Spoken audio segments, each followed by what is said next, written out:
ભાઈ અહીંયા બે ભાઈબંધ અહીંયા તલાવની પાળે બેઠા બેઠા વિચાર કરે. એક ભાઈબંધે કીધું કે યાર કઈક હાલ ને કઈક ધંધો કરી યાર, ઘરે જઈને ઝઘડા થાય મજા નથી આવતી. કે હા મારે એવું થાય છે. હવે આખી જિંદગી ધંધો ન કર્યો, એ 2 રૂપિયા કપા વીણવા જાય નહીં, એને 5 રૂપિયા પૈસા વાળું થવું હોય. બોલો કે આ કરીને આ કરીને આ કરીને મગજમાં ન બેઠું. પછી એક કે મને એક ધંધો શું છે કે શું, એ કે પૈસા છાપવાનું કારખાનું નાખી દે હાલી. મૂળ તો ઘરે પૈસાની લપ છે ને, પૈસા આપી પછી કે હું ઘરે ડખા થવાના, 2-3 તિજોરીઓ ભરી લઈ બનાવીને, જયારે જોઈએ ત્યારે થોડું થોડું આપશું.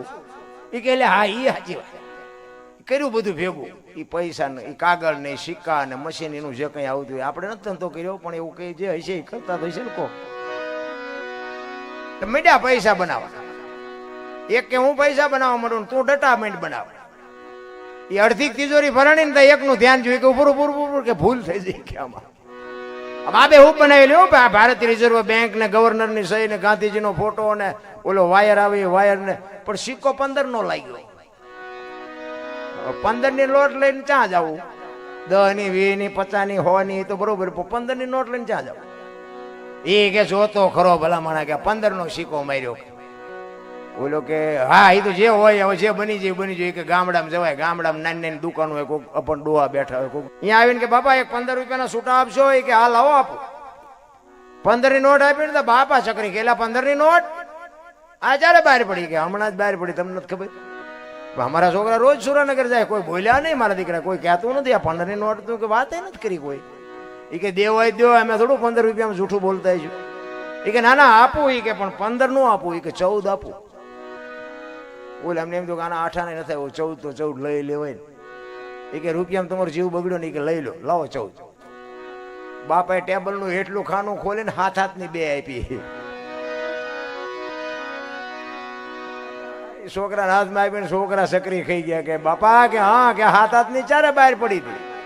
એ કે તારી પેલા મેં કારખાનું નાખ્યું હતું, તારે 15 ની ભૂલ થઈ, મારે હાથની થઈ છે.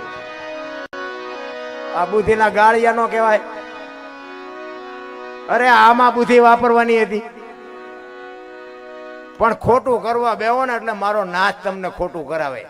કહેવાનો મારો મિનિંગ એ છે, તમે કોઈનું ખોટું કરવા જાઓ ને તેથી મારો નાશ બાપુ. જો રામાયણ છે ને, રામાયણ આપણને ઘણું બધું કહે છે, પણ આપણને રામાયણ છે ને જગતે બાપુ ઊંધી ચિત્રી નાખી છે. રામાયણ છે કઈક જુદી.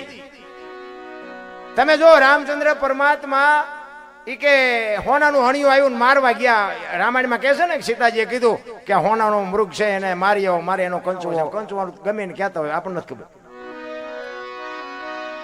હવે તમને આટલો બધો ડાયરો બેઠો, હું તમને કહું અત્યારે હણિયું હોનાનું હણિયું આવ્યું તો આપણે માનવી? આપણને એમ થાય હોનાના હણિયા જ નહીં હતા હોય તો રામને નહીં ખબર પડી હોય? રામ શું હાવ એવો મામૂલી માણસ હતો કે હોનાનું હણિયામાં એને ખબર ન પડે ને હોનાના હણિયામાં હાલતો થઈ જાય? રામાયણમાં છે ને બાપુ ઊંડા ઉતરવાની જરૂર. રામાયણ જેવો બાપુ ગ્રંથ મહાપુરુષોએ જે બનાવ્યો છે ને, એની આપણે શું વાત કરીએ ભલા માણસ. એ રામચંદ્ર પરમાત્મા હરણની વાહે ગયા ને એટલે રામાયણ એમ કે છે કે મોહની વાહે તમે દોડો ને એટલે તમારા ઘરનું પતન જ થાય. સીતાજી જો બાપુ આ મોહની વાહે નો રામ ગયા હોત ને તો સીતાજી બાપુ જાત નહીં, રાવણની તાકાત નહોતી. અને માં ભગવતી સીતા લક્ષ્મણ રેખાને ઓળંગી ગયા ને કે રાવણે હરણ કર્યું તો સીતાજી શું મામૂલી દીકરી હતી? સીતાજીની બાપુ દ્રષ્ટિ એની માથે પડે ને, રાવણની રાખ આ દુનિયામાં ન પડે બાપુ. એવી માં ભગવતી દેવી શક્તિ હતી.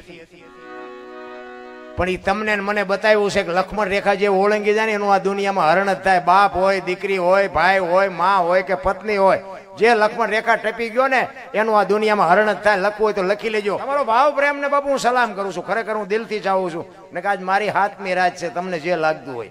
મેં અમારા જગદીશભાઈ દેવચરાડી એમના બેનબા અહીં છે, એમના બનેવી સાહેબને એ કે ગમે એમ કરો ને મને ભાઈ જગદીશભાઈનો ફોન આવ્યો, પણ મેં કીધું એ મારા મીટર પૂરા થઈ રહ્યો, પણ મને કહેવો ગમે એ કરો.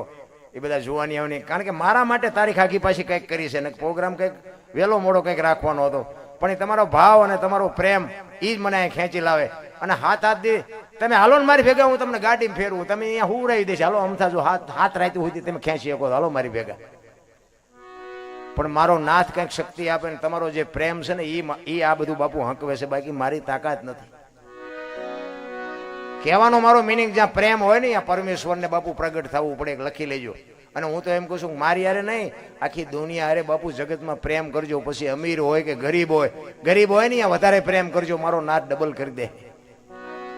હા, હું તો અત્યારે આ પહોંચ્યો છું ને, પણ બાપુ અમારે ચતુરભાઈ મારી હારે આવ્યા છે. પૂછો અહીંયા એમના વડનગરમાં બાપુ હાવ મજૂર વસ્તી છે, પણ અહીંયા બાપુ પ્રોગ્રામ નું મને કહે ને એટલે હું ઉઘાડા પગે જાઉં કે આવડા ઝૂંપડા વાળાએ મને ભોજનમાં ન બોલાવ્યો તો હું અહીં સુધી પહોંચ્યો જ ન હોત. એમનો પહેલા ઉપકાર માનવો પડે કે ઈવડાઈ મને સ્ટેજ સુધી પુગાડ્યો છે. અત્યારે હારા ફોન આવે, અમે કઈક ભાઈ હું આ જગ્યાએ જઉં છું, હવે એમાં ઉન્નતિ ન થાય, અમારા જેવાની જગ્યામાં આવો તો ઉન્નતિ થાય. મેં કહું આમને જ કરી છે, તમે તો અત્યારે સોંટ્યા છો. હું તો હારા ને કહી દઉં, મારે જ્યાં કોઈના ઘરે ખાવા જવું છે, મારે ભગવાનની દયા છે. લગભગ બધા મારા ઘરે બધા મારે અહીંયા આવી ગયા. પૂછો, અમારા હિંમતભાઈ બેઠા મારા ઘરે આવી ગયા. વાહન, મકાન, રૂપિયા, જમીન, દીકરા, વહુ, વાહન, બધું ગાયું, ભેંસું, ઘોડા બધું છે, કાંઈ ઘટતું નથી. અને ઓલો દે ને તેથી ભૂખ ભાંગે. બે હાથ વાળા શું મને દેવાના હતા ભલા મારા, પણ મારું દિલથી ભજન હોય ને બાપુ, એમાં તમે નો આંગળી મૂકી શકો. કારણ કે હું તો આ મારા હાટું મથું છું. આ તો ગંગા હાલી જાય, પીવો ન પીવો તમારી મોજ. અમને જેટલું આપ્યું છે એટલું અમારે પીરસી દેવું પડે કે અમને કોઈક સાંભળવા તો બેઠા છે, અહીંયા અમને કોઈ સકાને નથી લેતા. અમારા પ્રેમની વસ્તુ મારો કહેવાનો, તમે રાતના 2 વાગે તમારા ઘરે આવો અને તમારી શેરીનું કૂતરું તમને જોઈને જો પૂંછડી ન પટપટાવે મરી જવાય. કૂતરું નથી ઓળખતું, જગત શું ઓળખે ભલા માણસ? હે, કૂતરાને ખબર પડે કે મારો માલિક આવ્યો. આમ કૂતરું તમારો પગનો ઘરકો થાય ને એટલે આમ જોવે, પછી હુઈ જાય કે આ તો ઓલો લુખેશ છે, એને છે બટકું રોટલો નાખ્યો છે. કૂતરાને ખબર પડે છે રામ